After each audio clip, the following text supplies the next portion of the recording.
গত 14/7/2025 তারিখে আনুমানিক রাত 2টা থেকে 3 ঘটিকার সময় ডাকাতি এবং ঘটনা ঘটে। এই ডাকাতি এবং বর্বর ঘটনা ঘটে হচ্ছে জনাব তরিকুল ইসলাম, জনৈক তরিকুল ইসলামের একতলা বিল্ডিংয়ের বসত বাড়ির মধ্যে। 2টা থেকে 3টার মধ্যে ঘটনার সময় প্রথমে সেখানে মোটামুটি 6 থেকে 7 জন অংশ নিয়েছিল ডাকাতি এবং ঘটনায়। পরবর্তীতে আমাদেরকে খবর দেওয়া হয়, স্থানীয় জনসাধারণের মাধ্যমে থানা পুলিশ খবর পায়। থানা পুলিশ খবর পেয়ে সেখানেই থানা পুলিশের 3টি টহল টিম সাথে সাথে গিয়েছিল। তারা টহল টিম গিয়েছিল এবং আমাদের পুলিশ সুপার স্যার এবং জেলা পুলিশের ঊর্ধ্বতন কর্মকর্তাবৃন্দ প্রথম প্রহরেই সেখানে গিয়ে ঘটনাস্থল পরিদর্শন করেন।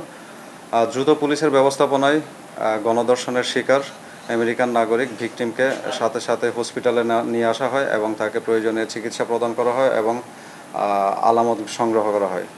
পরবর্তীতে জনাব তরিকুল ইসলাম বাদী হয়ে পটুয়াখালী থানায় মামলা দায়ের করেন, ডাকাতি মামলা 395, 397 এবং তার সাথে নারী ও শিশু নির্যাতন দমন আইনের 9-1 ধারায় তিনি মামলা করেন।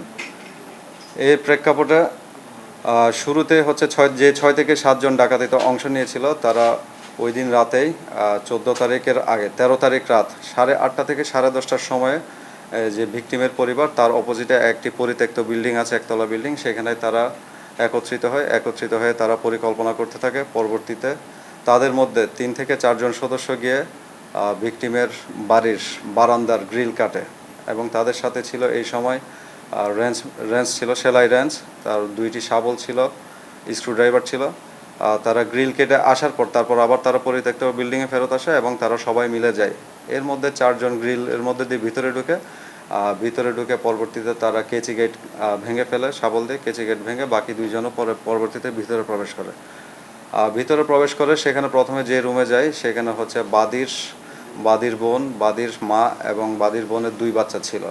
প্রথমে ওই রুমে ঢুকেই তারা বাদীর মাকে হাত পা বেঁধে ফেলে, বাদীর বোনেরও হাত বেঁধে ফেলে।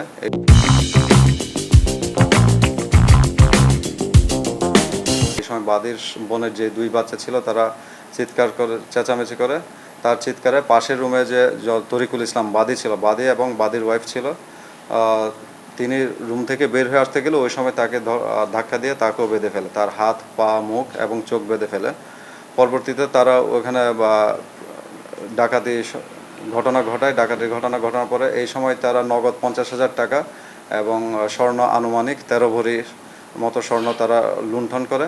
পরবর্তীতে বাদীর ওয়াইফকে, যিনি আমেরিকান নাগরিক, তাকে ধরে তারা পাশের রুমে নিয়ে যায়। পাশের রুমে নিয়ে এই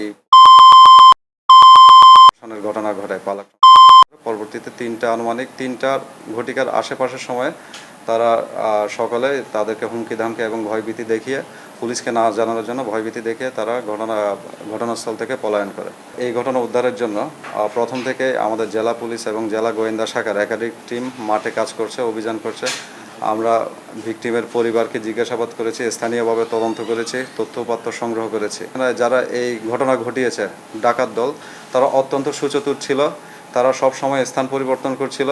পরবর্তীতে আমরা 2 জন ডাকাতের অবস্থান শনাক্ত করতে সক্ষম হয়। পরবর্তীতে এই 2 জনকে আটক করার পরে তাদের দেওয়া তথ্যের ভিত্তিতে পরবর্তীতে আমরা পটুয়াখালীতে কলাপাড়া থানা থেকে আশিস গাইন নামে আরেকজন ডাকাতকে আটক করতে সক্ষম হয়। 3 জনকে আমরা আসামি গ্রেফতার করে তাদেরকে আইনের আওতায় আনি, তাদেরকে আমরা কোর্টে চালান দিয়েছি এবং এর সাথে জড়িত অন্যান্য যারা আছে, আরও আছে 3 থেকে 4 জন অজ্ঞাতনামা, তাদেরকেও আমরা আইনের আওতায় আনবো অতি দ্রুতই। আমাদের পুলিশ সুপার স্যারের নির্দেশনায় আমাদের কাজ এখনও চলমান রয়েছে, তদন্ত কাজ অব্যাহত আছে।